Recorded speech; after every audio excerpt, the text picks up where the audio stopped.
We just spent 3 weeks in Hoi An, Vietnam, and we have eaten our way through this place. In this video, we're going to show you the best brunch and breakfast places to go to, the best restaurants, the best bars, because there's some epic rooftop bars that you need to check out. We're going to talk through all the street food because we did an awesome street food tour that you need to try if you do come here. And then finally, we're going to do a showdown between the two most famous banh mi's in Hoi An. So stick around to the end. If you enjoyed this video, make sure you like it, hit that subscribe button, leave any comments with any questions, and we have so many more videos coming your way.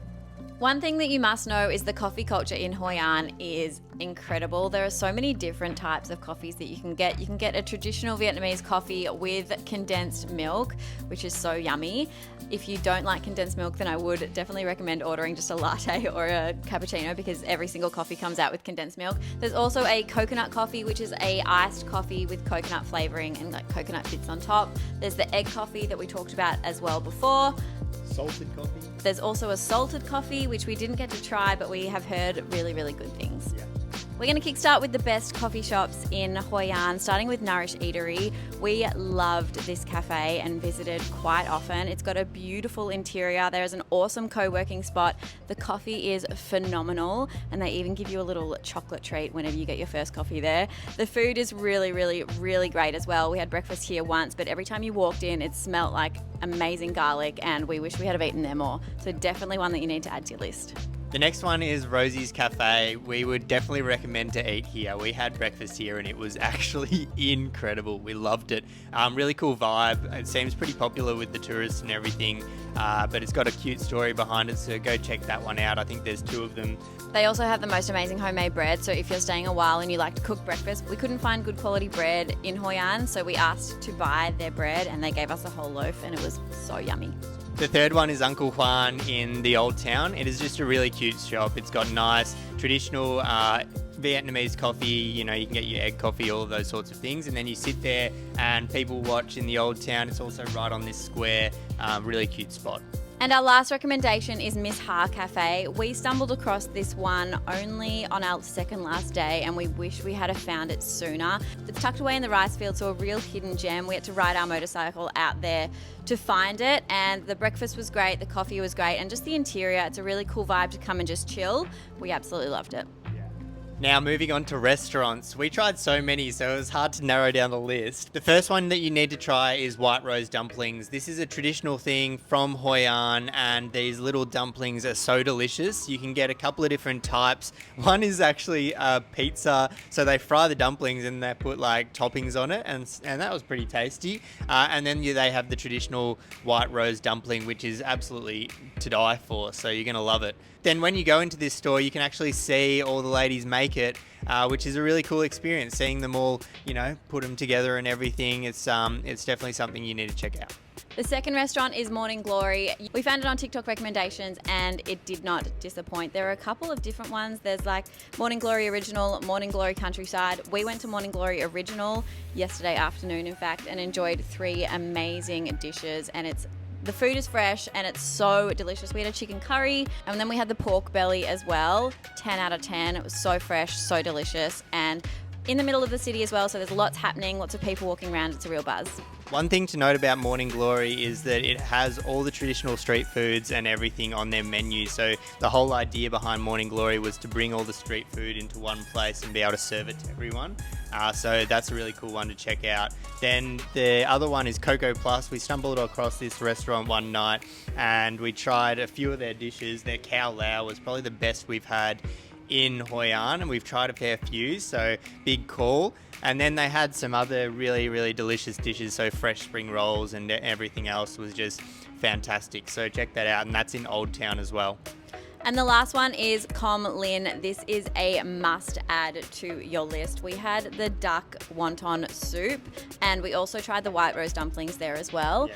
And we actually arrived here on our first day and went straight here. It was so busy, but so delicious and definitely one to try. Now getting into the street food, we actually did a street food tour and we always find this is the best way to get into all the different street foods and get to know all the different places, because you'll never find them all by yourself. We've got a whole video on that street food tour, so make sure you check that out. but we're going to go through a couple of our favorite dishes that you can check out when you're there.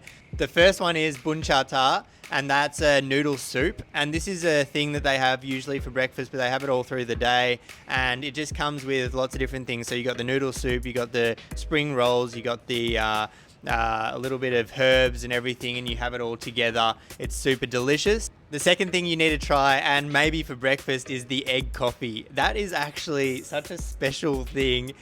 You scoop off the top at the start, they whip up this egg, you scoop up the top at the start, and it tastes so tasty. And then you mix it all together, and it's just a really creamy coffee. And my personal favorite is the Banh Siu. This is a traditional pancake, and it's not a pancake like you would expect. They basically use rice flour and egg, and then they wrap up a couple of herbs and a prawn, and then you actually get it on your plate, and then you wrap it up into lettuce and rice paper if you want, and dip it in this sauce, and it's just a really delicious different thing that I've never tried before. So that was really tasty. And another one of my favorites is the black sesame soup. So this one just had so much history. The guys who were making it, they've been making it for 70 years. They made it up to almost their hundreds, which was wild. And it's a super special soup, very nostalgic, and something worth a go for sure. Tucked away in a little alleyway, we also found a restaurant that served the traditional komgat, which is chicken and rice. The rice is cooked in chicken broth and then served with shredded chicken, and it's super fresh, super delicious, and just simple. You cannot leave Hoi An without trying the famous khao lao. It is a traditional dish of Hoi An. We said before that we loved the khao lao at Coco Plus restaurant, but you can find it anywhere in the street food, in most restaurants. It's chewy, thick noodle in broth with pork and like crispy noodles on top, and it's so yummy. Another unique eat is bun bao. It is a steamed rice cake with some sauce and shrimp paste or something like that on top. It is really, really tasty. It's a small snack, something you can get on the go. And then another one that was kind of a standout but unusual is this mixed fruit. And this mixed fruit, and we'll put the name up here because I can't remember what it is, but basically they put all the fruits in this glass, and then you smash it up with ice, and it might not sound pretty, it might not sound delicious, but it's definitely something you need to try because it surprised us. Also, if you happen to stumble across this little mango cake stall here, there are a couple of ladies who sell it in the side streets. Definitely give it a go. It's sweet, it's delicious. It doesn't really taste like mango, it's more like a little peanut crunch thing, but I loved it. Now moving on to bars, cocktails, places that you can go and chill and have a beer. We're not big partiers, but we did drink a little bit while we were here. One of the best places that we did find if you want like an afternoon cocktail in the sun in the rice paddies is Roving Chill House. It was really, really cute, kind of old-fashioned interior, overlooking the rice fields, and the drinks were really yummy. Yeah. Another one was me, Hoi An Rooftop Kitchen. Now we started a secret cocktail tour here, and this is how we discovered this place. The manager was a legend. We went back a second time and had some more spring rolls that were so good, and we got to make our own cocktail. Here are some videos here. We had a lot of fun doing this, and yeah, it was just such an experience. And the Rooftop is one of the best in Hoi An as well. Yeah, make sure you say hi to Nick for us if you go and check that out, all right? Another one that we liked was Lanko. It was in the square in the old town. Super chill vibes, awesome lychee martinis. One to check out for an arvo beverage. We also stumbled across this one called Tropical Home. This had really awesome beers. It was kind of like a brew house. It had like 6 or 7 taps. Super cute. Only fit for probably like 20 people. The staff was super friendly, super fun to chat to, and also because you're in this alleyway, it's nice to sit there and do the people watching as well.